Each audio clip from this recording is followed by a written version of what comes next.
میرے ذاتی مشاہدے کے مطابق 90% سے زیادہ سینئر سٹیزنز اپنی صحت کا بالکل خیال نہیں رکھتے ہیں۔ یہاں تو وہ دوائیاں کھاتے ہی نہیں ہیں، اگر دوائی کھاتے ہیں تو باقاعدگی سے نہیں کھاتے۔ اس کے علاوہ بہت سارے لوگ ہیں جو واک اینڈ ایکسرسائز نہیں کرتے ہیں، اور اس کے علاوہ وہ ہر کام کرتے ہیں، ہر وہ خوراک کھاتے ہیں جس سے ان کی صحت خراب ہوتی ہو۔ مثلا گھر میں مٹھائی آ جائے تو رس گلے اور گلاب جامن تو وہ چھوڑنے ہی نہیں ہوتے نا، اور اگر کہیں سے رس ملائی آ جائے تو پھر تو ان کی عید ہو جاتی ہے۔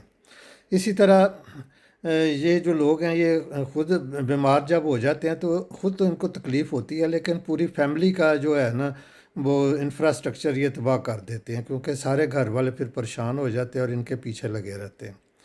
تو اسی طرح میں نے یہ دیکھا ہے کہ مثلا ایک میرے سینئر سٹیزن ہے، ان کو 15 سال پہلے دل کی تکلیف ہوئی، تو اس وقت ڈاکٹروں نے ان کو ایک سٹنٹ ڈال دیا۔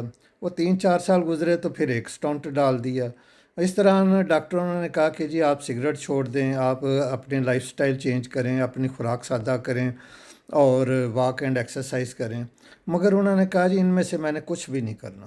لہذا نتیجہ یہ ہوا کہ ان کا کچھ عرصہ پہلے اب نا بائی پاس ہوا، اور اس کے بعد بھی امید ہے کہ وہ سگریٹ نہیں چھوڑیں گے، باقی شاید کچھ چھوڑ دیں۔ اسی طرح میرے ایک اور عزیز ہیں، وہ گاؤں میں ہیں اور وہ حقہ بڑے شوق سے پیتے ہیں، صبح دوپہر شام انہوں نے حقہ بس رننگ ہی چلتا رہتا ان کا۔ ان کو بھی ہارٹ کی پرابلم ہوگی، ان کو بھی 2 سٹنٹ پڑے ہیں، مگر وہ سٹنٹ پڑنے کے بعد بھی حقہ چھوڑنے کے لیے بالکل تیار نہیں۔ اس طرح ایک اور میرے جاننے والے ہیں، ان کو پچھلے 25 سال سے شوگر ہے، لیکن انہوں نے اب یہ کیا کہ وہ یوگا ایکسرسائزز کرتے ہیں اور مختلف یہ دیسی ٹوٹکے ان کو کسی نے بتا دیے ہیں۔ اس کے رزلٹ کے طور پر انہوں نے جناب وہ اپنا دوائیاں کھانی بند کر دی ہوئی ہیں۔ اب کسی وقت بھی ان کو کوئی پسوڑی پڑے گی تو پھر ان کو ڈاکٹر پاس لے جانا پڑے گا، حالانکہ اس سے پہلے ان کو کوئی 2 3 سال پہلے برین ہیمریج کا اٹیک بھی ہو چکا ہے، لیکن ان کو باوجود گھر والوں کی منتوں ترلوں کے وہ دوائیاں کھانے کے لیے تیار نہیں ہیں۔ اس طرح ایک اور سینئر سٹیزن ہے جن کو لقوہ ہو گیا تھا، اس کا انہوں نے علاج کرایا، لیکن اس کے بعد بھی وہ اپنا لائف سٹائل چینج کرنے کو تیار نہیں ہیں۔ اس طرح ایک اور میرے جاننے والے ہیں، وہ کو روزانہ 4 گولیاں بلڈ پریشر کی کھاتے ہیں، لیکن اس کے باوجود وہ ہر وہ کام کرتے ہیں جس سے زندگی میں ٹینشن آئے، لڑائی جھگڑا ہو، دوسروں کو ساتھ پھڈا چلتا رہے۔ تو یہ سینئر سٹیزنز جو ہیں یہ اس طرح کی حرکتیں کر کے اپنی زندگی میں عذاب بناتے ہیں اور اپنے گھر والوں کی زندگی بھی خراب کرتے ہیں۔